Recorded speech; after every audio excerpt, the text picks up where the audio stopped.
AI video is going absolutely insane right now with Google's release of Veo 3.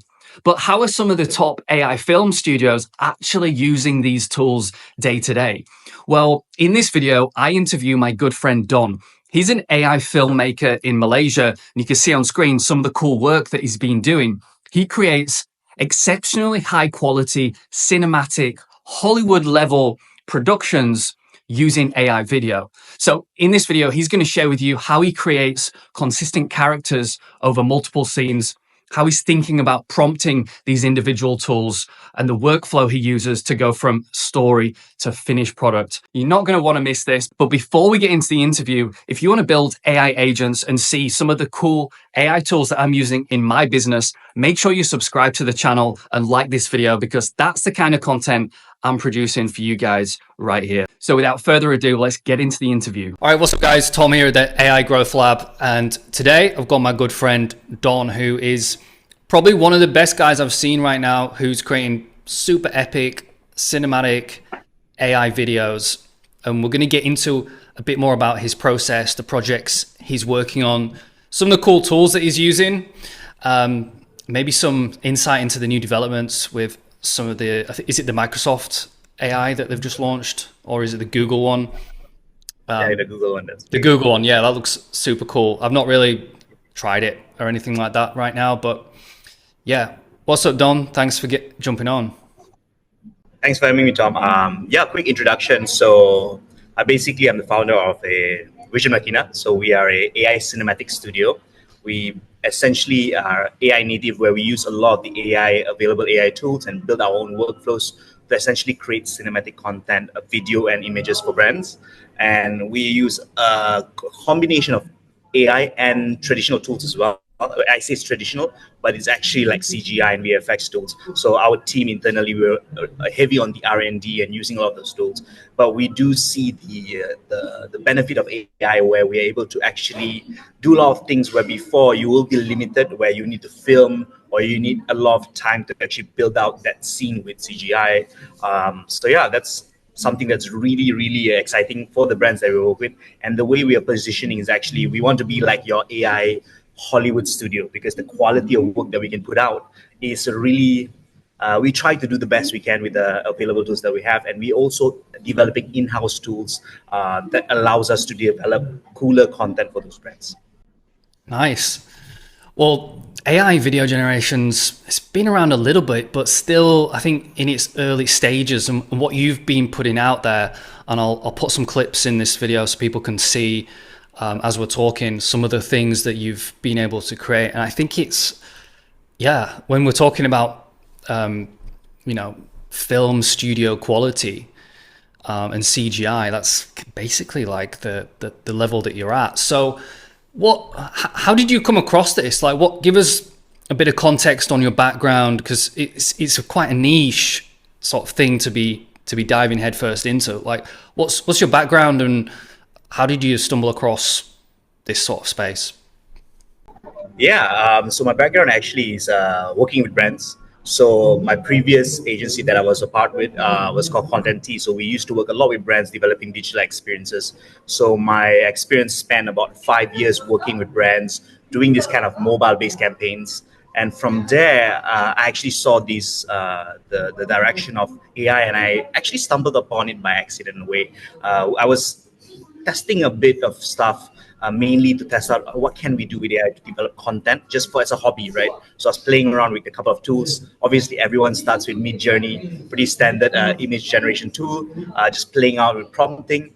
And then I discovered AI video generation tools like Runway, tools like Kling. So those are some of the really cool tools that once I tried it out, I was like, wow, there's something massive here that we can use for brands, especially once we know what to do with it, with these AI generative tools, to really create content that before maybe these brands didn't have access to. So that's my background, and then eventually started Vision Machina early this year, and we just went full steam ahead, developed some campaigns for a couple of brands, did the actual first AI music video in the region with this really talented rapper, Young Raja from Singapore. So that was really cool. And music is one of the core industry that we are focusing on.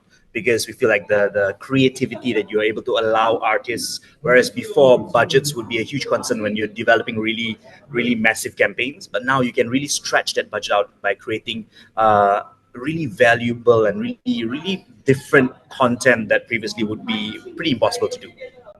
Yeah.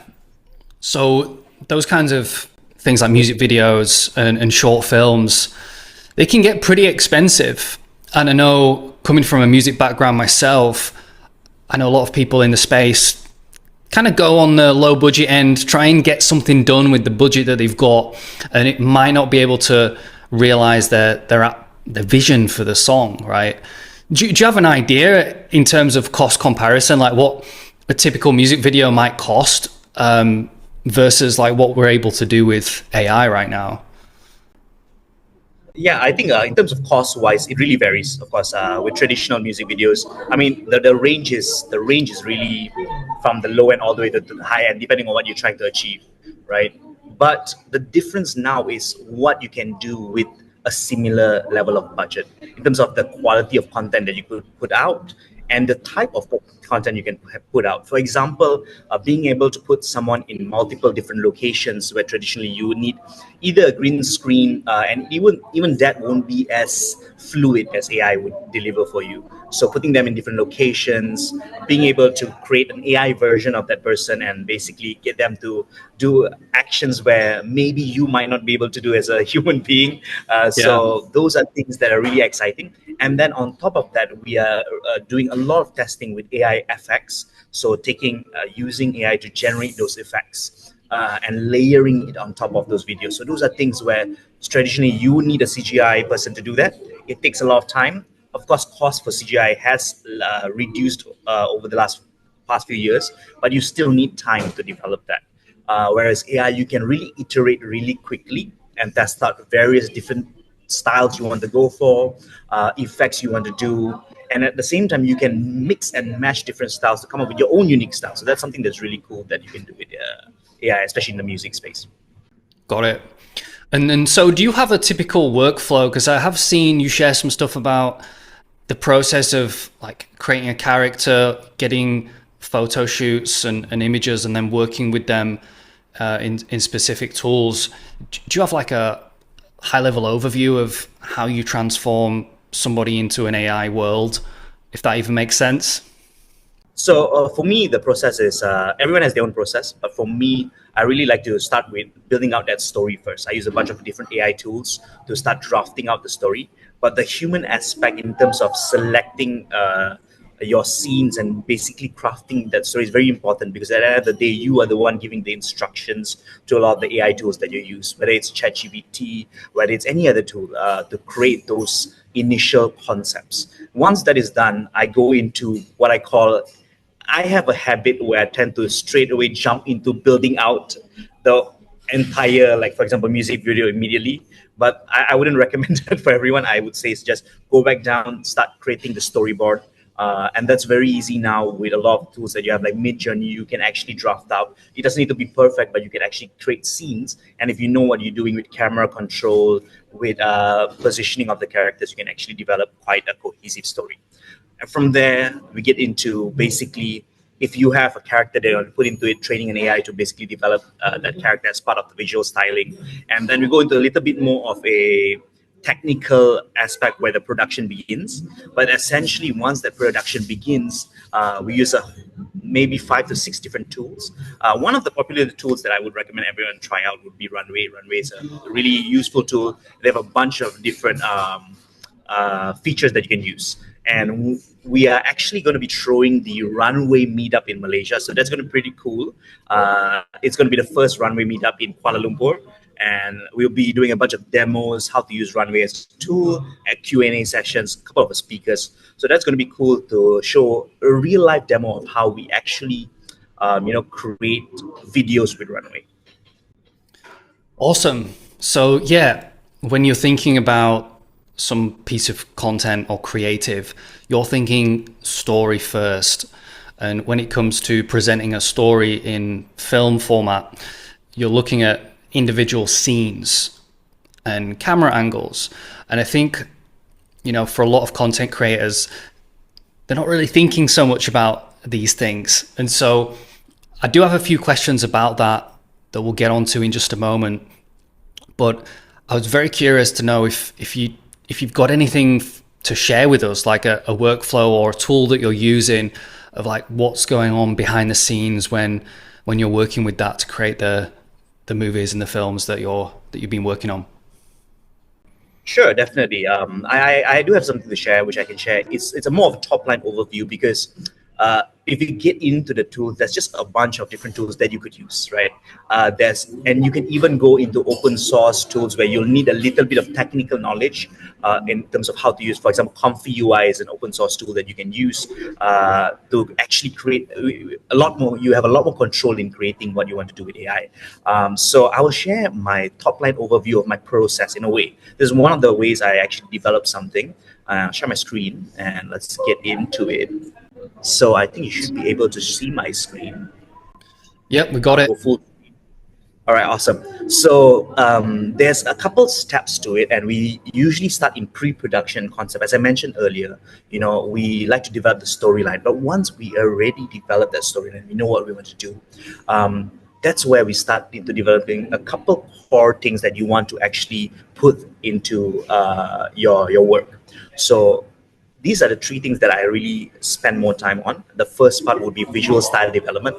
This is where we actually train the AI on a specific visual styling. Ones that we want combining multiple different styles. You can even use one type of style, and this is basically the language that you're speaking with your video.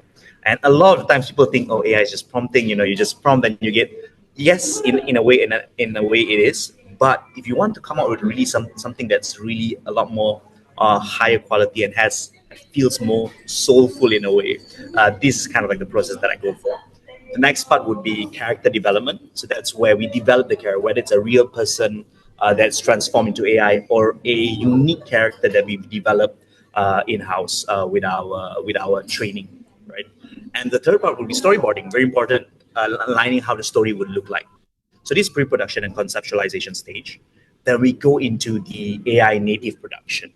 So in this page here, this is just kind of like a workflow journey, and each of these process we can use a bunch of different tools. So the first part would be putting your character in the environment that you want. So this is where you can use tools like Runway, as I mentioned. They have a feature called references, where you can put those characters in a scene, and then you can generate a new scene that has the characters in that environment.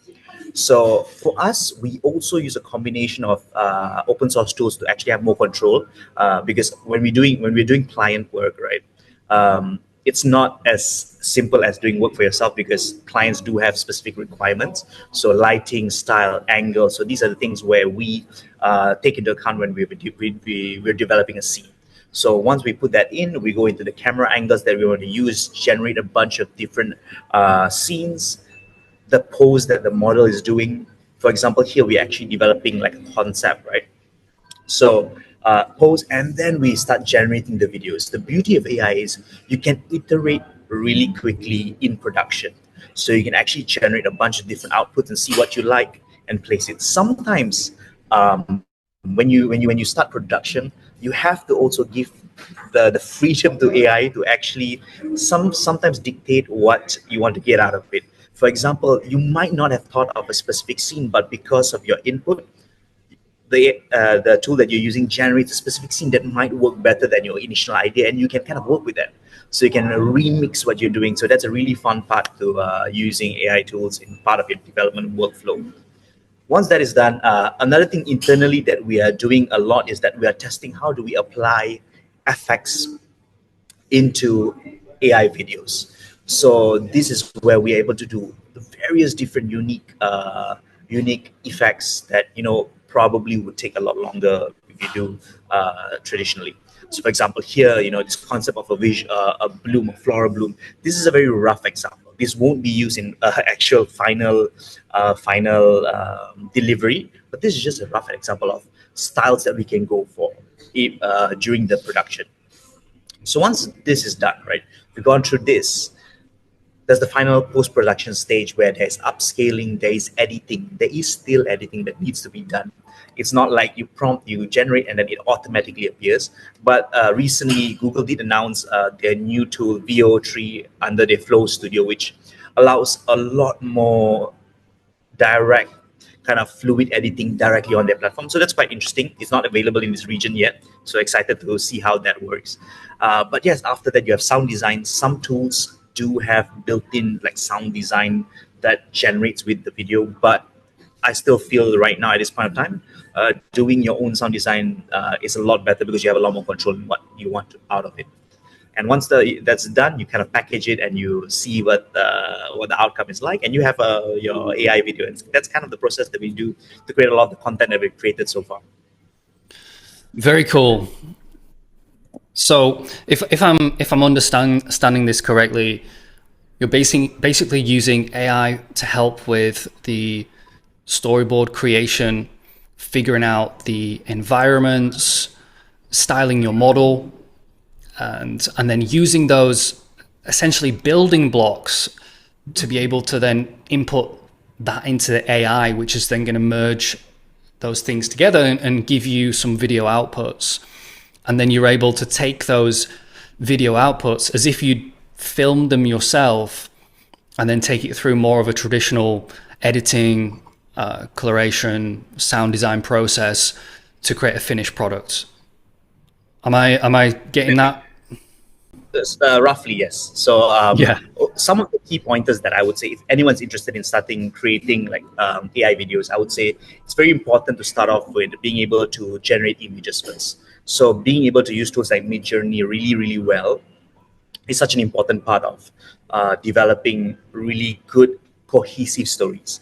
The tricky part is actually making things cohesive, right? Being able to make it feel like it's one world that you're in, and the same character, same environment, same visual styling. So that's where like tools like Midjourney, you are able to use. If you're able to utilize that really well, you can create this kind of base layer that is cohesive. For people who maybe struggle with like using Midjourney, we've actually developed an in-house prompt assistant. We've developed, that's something that we are using ourselves and we are iterating and improving on. I can share the link after this. You can share it with your viewers and your followers. It's essentially a GPT that we've developed that allows you to prompt a lot more better with the newest version of Midjourney. So we share it over, you can use it, you can test it out. We're always improving that. So internally, we're developing all these tools to help us, so that the most important thing is that we're able to work on the idea instead of spending time in terms of trying to fiddle with like prompting. But at the end of the day, you still need to be able to prompt really well to get the outcomes that you want. Yeah, definitely going to share that in the description or wherever you're watching this video. There'll be a link somewhere that you can get that. Because one of my questions was, what are some of the key mistakes that people are making when it comes to Midjourney? Because I've dabbled in Midjourney and, as we know, it's all about the prompt. So maybe you were going to say something like, well, it's the prompting and figuring out how do you get a good output. Like, is there anything else that you think people who are, I guess, a bit more new to the space, they're trying Midjourney and there's like not really getting what they want out of it? Is there any other sort of mistakes you see people making that you have some solutions for? Definitely. So even for me, because when I started out, one of the first problem that you will encounter is you try to do too much at first. You try to write this complicated prompt without understanding the prompt structure for each generative tool.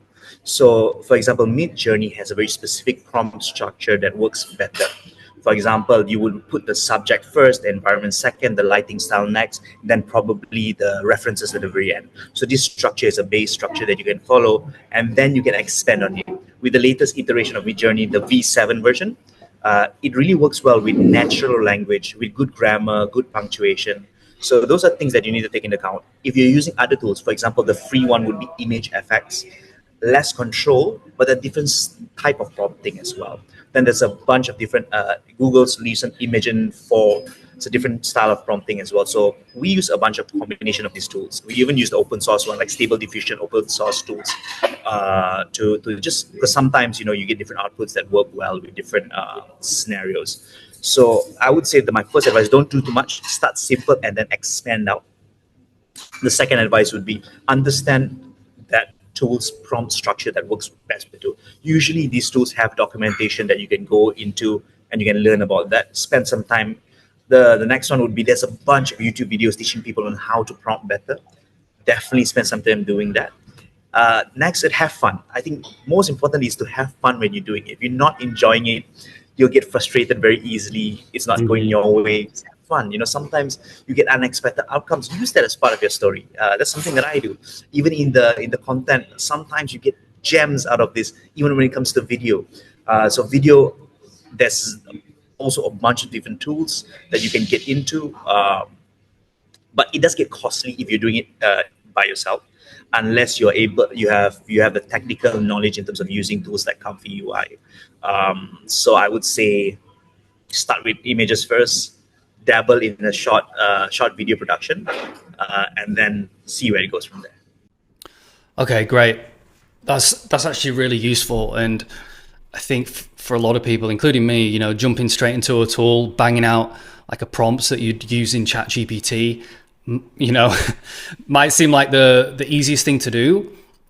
You try it out, you might not get what you want, and then you kind of, this sucks. Like I don't know what I'm doing here. And I think having fun in the process and just experimenting and just trying it out, like not trying to get a specific outcome. Like I've got an hour to figure this problem, to get this image done. What are your thoughts on Midjourney versus ChatGPT image generation? Because I've had some pretty cool results from ChatGPT since they updated the model. Are you using that, or how does that work for you? Yeah, definitely. I feel like Midjourney and ChatGPT both has its use cases.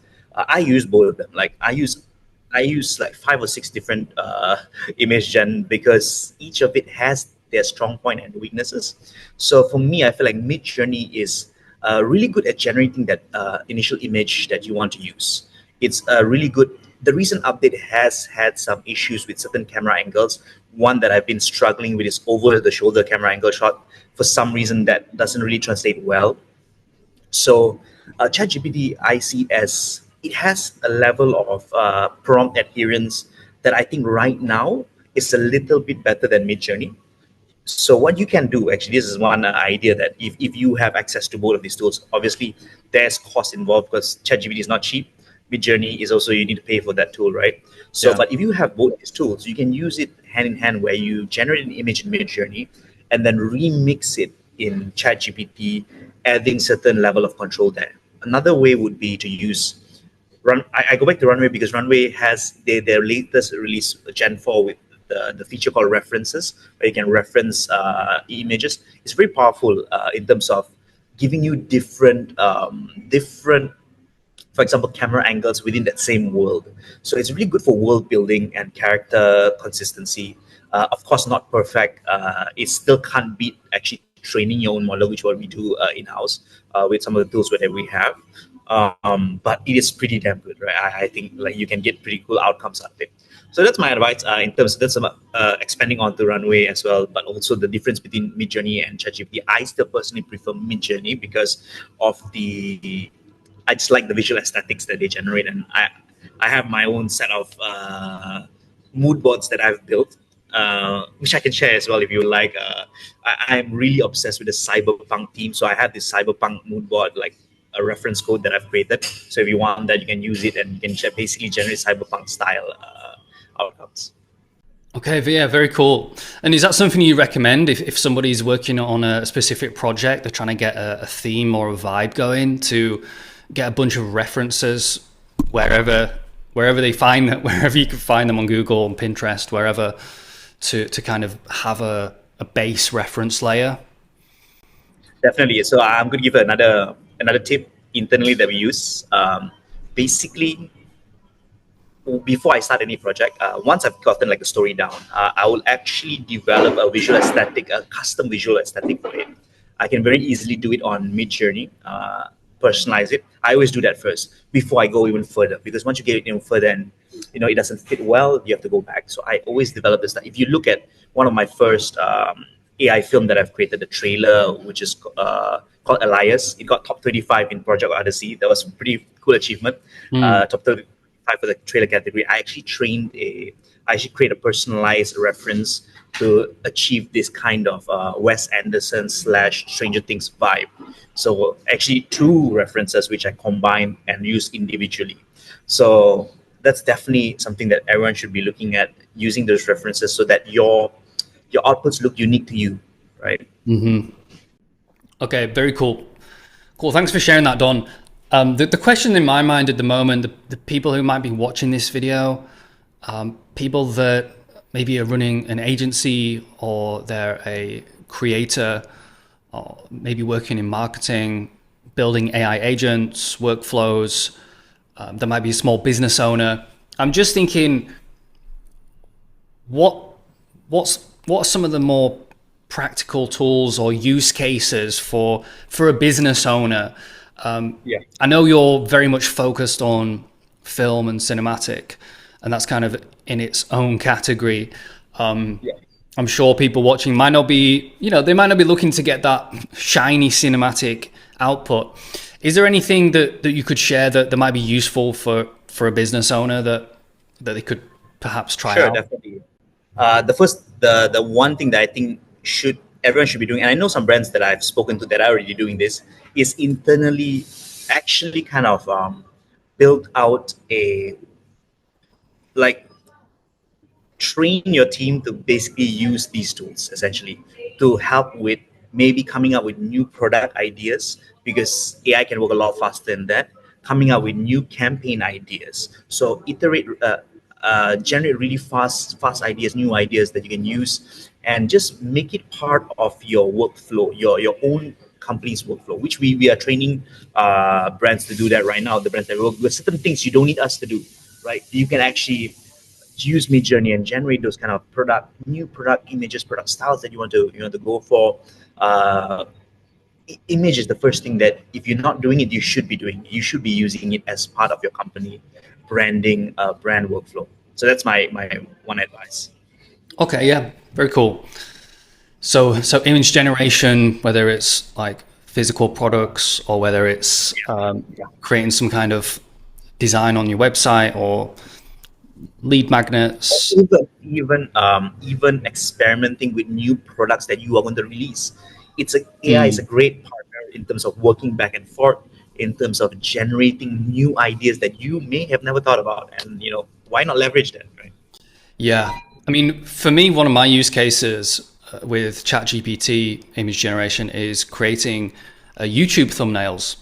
Right, almost all of the thumbnails on my channel have been created by me in Canva, just like grabbing thumbnails that I've seen on YouTube work really well, screenshotting them, putting them into ChatGPT, and just like, can you do me something like this but different? So I'm finding that just super useful. It's very easy and basic, you're just throwing in a prompt, but it's definitely a useful place to start. Definitely, most definitely. Yeah. Cool. Just thinking if there is anything else here that I wanted to cover. Is there anything else, Don, on your mind that you think would be helpful to share? I was thinking, if you had a tool recommendation for people who just want to get into creating AI videos, whether it's for a product or whether they want to create like an AI creator. I know that's for sure. People are talking about that right now, creating like faceless channels and stuff. Yeah. I think if you're just getting started, test out the free tools first. So Google has a bunch of free tools that most people don't even know that it's free. Under just sign into Google, search Image FX, and you have a bunch of tools there that you can use. It's completely free. They have Whisk, which is now you can combine different tools to generate outcomes. There's Image FX, mainly Image FX. You can use that and just research a bunch of other tools. A lot of the tools out there have free trials which you can use. I think that's a great place to start. But yeah, that's basically my advice. Because once you get into the some of the paid tools, like it does get up there if you're an individual actually trying to create. But once you get the hang of it, once you want to take the leap, I would say tools like Runway look into that, because Runway has their own built-in image generator and video generator inside, which is pretty good, and I think that's a good place to start. Is Runway expensive? It does get expensive if you use it a lot, but we are having a Runway event. Right. We will have credits for people to sign up. So Got it. free credits to use to try it out. So at least you get to try it out before you sign on for it. Okay. So Runway is credit based rather than subscription based. They do have an unlimited plan which you can actually use. Okay. Yeah. Yeah. I think a lot of the Google AI tools are kind of slept on right now. Like personally, I've not really played around. Veo is pretty expensive, I would say. Yeah. It has a very specific prompt structure. If you're not using it, you're not going to get the right outcome you want. Yeah, and I think the other Google tools are like I've not really tried any of them out, so it could be a really interesting place to start. All right, Don, where do you see? And we'll wrap this up in a second, but I'm just curious, where do you see things going in the near future? What industries do you think are going to get disrupted most by the tech that you're using and the people that are out there like you creating with these kinds of tools? Yeah. I think the very first thing is that we're going to see a lot more brands having either internal departments or hiring individuals or hiring people like us to actually utilize AI tools to develop content. That's the most no-brainer thing to think about, that it's coming very soon, and we're already seeing it happen. The next thing would be as AI gets even better, we're going to see it kind of work hand in hand with traditional filmmaking. I don't think we're going to see it anytime soon just take over the space. This is not, I don't see it that way. I see it as a tool that is a new form of tool that you can actually use as part of your workflow to test new genres, to and especially for independent filmmakers, like you have this tool now that you can leverage to create content that previously you need a bigger budget to do. So that's why I see this, and even it's basically giving freedom and access to the people that may have been slept on before as well, like independent artists who are just starting out. Great access to new forms of visual storytelling. Yeah, totally. And I think coming back to the use cases that I was thinking of earlier for business owners, people who are running ads and they're able to generate content using AI for specific products, or whether they want a human in there. I think the use case for that situation is huge, because people spend a lot of money on ads, and so if they're able to bypass the photo studio, bypass the camera guy, and just go straight to AI creation, I think that could be really useful for iterating and trying different angles. Because as an advertiser, you want to try a ton of different angles, and you want to be able to rotate pretty quick. So yeah, I can definitely see that being super useful. But yeah, that's going to be about it, Don. Where can people find you? What can you share in terms of links and things? I'm going to put everything in the description below, but just before. Yeah. So my Instagram is where I post most. Donavan DONAVAN.VM. That's our handle, and of course Vision Machina, which is my AI cinematic studio. Vision Vision MACHINA. Yeah, we post a bunch of stuff there. So those are the main channels that you can find us on. Yeah. Cool. Well, thanks so much for sharing everything that you've shared today. I think it's really insightful. As somebody who doesn't really know much about AI video creation, it's been super insightful. It's been super insightful for me to hear more about your process and some of the use cases that you're using. Thanks for having me, Tom. Have a wonderful rest of the day.